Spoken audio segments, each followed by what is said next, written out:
You're listening to the Valley Labor Report with David Story and Jacob Morrison. All right, so we are back. This is the Valley Labor Report. We are doing an impromptu live stream with some supporters of the RWDSU's Bamazon Union. We just got finished talking to the Birmingham DSA. Up next, we are talking to the president of the IBEW Local 136, which is the IBEW local here in Birmingham. Right now, we are talking to the Atlanta PSL, Party for Socialism and Liberation. We've got Estevan Hernandez, Brad L., and Kristen Garrett on the line with us currently. And so first, I said y'all are with the Atlanta PSL. I guess that's the first question. What the hell are y'all doing coming from Atlanta to support an organizing drive in Bessemer, Alabama? I'll jump in. Thanks, David. I'm Jake. David's a bum. He's not on the. No, I'm kidding. He had some of his members actually got hurt on the job, and so he's looking at. He's having to investigate that situation and make sure that everything's good and on the up and up. See if they need to do anything about that. But yeah, so he's not on the. This is Jake. David is not able to be on the line. I'm just under his name. Sorry about that, Jake. No worries, brother. Yeah, no. I think maybe Brad can jump in too, because he even had to drive further than I did. He came from another, I think, hour north of where I am in Gainesville, Georgia. But yeah, we're the PSL and we're based in Atlanta. And I think that this struggle is, extremely critical for the workers, first and foremost, at the BHM1 Amazon location in Bessemer, Alabama. Thousands of workers are there and have their livelihoods on the line. Their working conditions are on the line. They're facing so much right now, and they're really putting themselves out there to organize themselves and to win a contract and to win union recognition and to, take back some control of their workplace. And we have the obligation as a community to support these workers. But even further than that, it's even, I guess, really critical for the region, because Amazon is like, a behemoth. It's like so huge and everybody shops there. They made $22 billion last year and it's just growing and growing and growing. So in one way, they're on the cutting edge of the labor movement. And also in the South, it's very critical that we get organized in the South. So we see their struggle, even though I don't work at BHM1, even though we don't work there, we see their struggle as our struggle, as a working class struggle, that we're all in this together. And that's why we came out there. And we're going to come back again soon. Good deal. Yeah. And I think he said something about that y'all had offered and y'all did take out some signs for them. And, it sounds like maybe like run some errands, but that has to be done. It's the thing about people kind of derisively talk about burger flippers. And it's like, well, I want somebody working at like a fast food joint when I want a quick burger. And, that's important stuff that has to get done. And, if you've got people that aren't actually organizers in the union that are able to kind of take up some of that, some of the more kind of menial type stuff, then that frees them up to do other work that's really important. And so, I think, that's important stuff.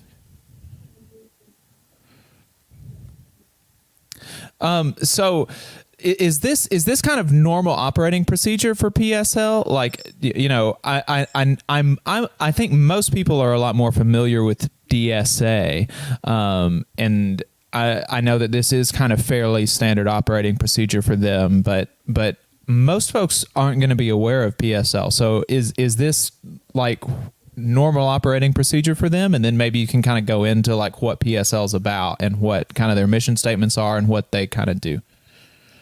You want to take that one, Brad? Yeah, this is the sort of thing that we normally do. The labor struggle and, union membership is really important to PSL. And like Esteban was saying about, we need community support for the struggle in Bessemer. We try to get into places where we can help support the community as well. And it can be all sort of different things. It can be like anti-racist rallies, or if there is like a racist rally, which sometimes happens in the South, we'll have to go counter it. It can be, tenants' rights issues. There's like, housing organizing we try to get involved with, and that kind of thing. And, we try to stay disciplined and active and, get on top of things as much as we can. When we're a revolutionary socialist party, we think that capitalism can't be reformed, and we fight for socialism, but we have some of the same goals as the DSA, and we organize some things differently. We're very friendly with them, and we work in coalition work a lot. I'm also a member of a minority union myself, United Campus Workers of Georgia, Local 3265. And so, we keep up, being a minority union in that organizing situation with the labor, issues at large nationally. And this really caught our eye, like everybody else. The eyes of the nation are on Bessemer right now. So we've talked about it a lot. So this opportunity came up for me to help out in what way I can. I was really eager to anyway. Although I live in North Georgia and I'm a member of the Atlanta PSL, I help out just organizationally sometimes with the PSL in Alabama. Because there is a Birmingham PSL, and they got quite a few members in different places. And Kristen here is actually a member of the Birmingham PSL, so she can tell you more about the party in Alabama as well. Yeah, Kristen, if you want to just jump on that. Yeah, so I live in Huntsville, Alabama. I grew up in Florence and went to school at Auburn, War Eagle. I'm, on the ground in Birmingham, we, like Brad said, we work hand in hand with DSA in a lot of ways. I know we're planning to hit, the community and do some canvassing. Our organization recently picked up 200 signs from the local union to help distribute to the community. So yeah, talking about standard operating procedure of the PSL, this is pretty much it. We like to hit the ground running and get as involved with, the community struggles as we can. And I know in Birmingham, we have worked with the Amalgamated Transit Union in Tuscaloosa before. So PSL Birmingham is no stranger to labor struggles as well. That's really great. And, both of y'all mentioned something. Brad, you mentioned that you're a member of a minority union, and, you can see I'm wearing an IWW shirt, and they do kind of most of their organizing models are actually kind of similar to that. We call it solidarity unionism as opposed to minority unionism.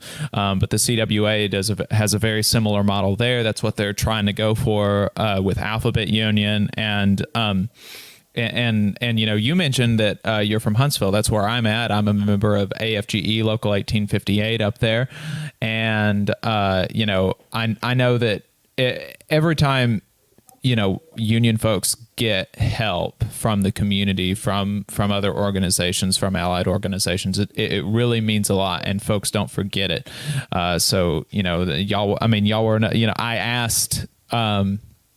I asked Josh, the lead organizer on this campaign, like, okay, I want to do this stream for the supporters, like talk about why they thought it was important to support. Who should I talk to? And y'all are one of the first folks that he said, y'all have been really helpful. And so, unions really appreciate that. They don't forget it. So I don't know if we've got time for all of y'all to answer this, but, all of y'all kind of sound like you're from the South. A couple of y'all mentioned that you were that you were born and raised here. And I asked this to the fellow from Birmingham. So I'll ask y'all the same thing. What brought y'all to socialism as a political ideology when you're surrounded by not socialism? Yeah, I was born and raised up in rural North Georgia, which is where I still live. My wife and I live right outside of Gainesville. I've lived here my whole life. It certainly wasn't something that was ingrained in me in childhood or taught in school, to say the least. Around college and after that time, I was pretty liberal or progressive and that kind of thing. And, I started teaching at a local community college in 2007, right when the market crash was happening and all of that. And so, that played heavily on me getting started at work. And I also became at the time, like, really, really enthused by Obama. And like, I really, I bought all that. Like, I really believed it. Like, there was going to be hope and change. Right. So then when Obama got elected, like, I was like, yeah, we did it. Like, here we go. I was ready for that hope and change. Like, I was wondering, what kind of major, differences there would be. So, a year and a half later, when I was disillusioned by that, I kind of had to think about, not only what went wrong, but like what would be an actual path for like real radical change. And that's kind of what led me eventually to socialism.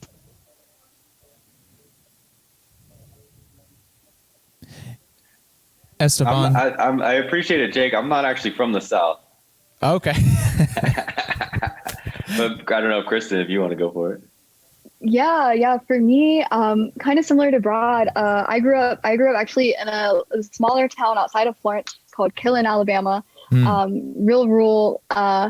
So that's my background. And I don't know, growing up and I mean, just seeing and experiencing poverty firsthand, to be honest, and seeing that the contradictions, I grew up kind of, liberal minded, really progressive, but, as Brad said, I fell for the, Obama's hope and change. I saw what people needed. People need assistance, people need healthcare, people need these social programs that can support them because, that's what our government's supposed to do. And, these things just don't make sense unless you start looking at who's being provided for, when you apply the class analysis. And, that's what eventually led me to socialism from kind of, some more liberal, neoliberal ideologies, because it's just you don't see the results applied to the, the disenfranchised masses who are actually in need of them.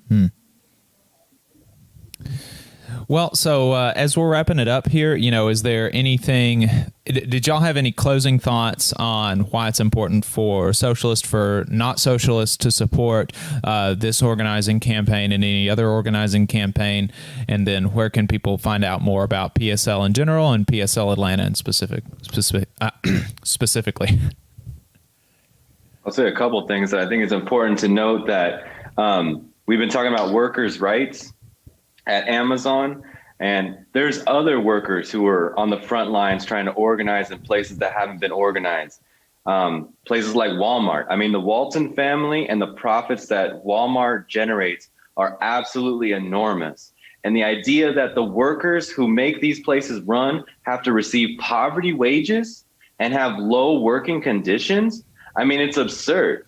For them to say that the money's not there, it's just blatantly false.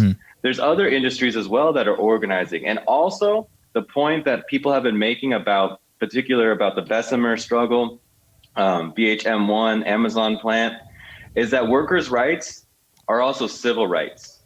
And that workers, many of whom are African-American, immigrant, Latino, are also facing racism at the hands of police or in the community. And so that when we merge these struggles, the struggle for civil rights and workers' rights, just like Martin Luther King, just like all the civil rights activists in the 1960s and 70s, that's where we can find a lot of strength, is when we merge our struggles together and understand our struggle as the class struggle that's also anti-racist. So I wanted to say that because I think that's very compelling. The new industries of workers who are fighting and the anti-racist struggle, everybody who sees this going on should really support the workers who are organizing themselves.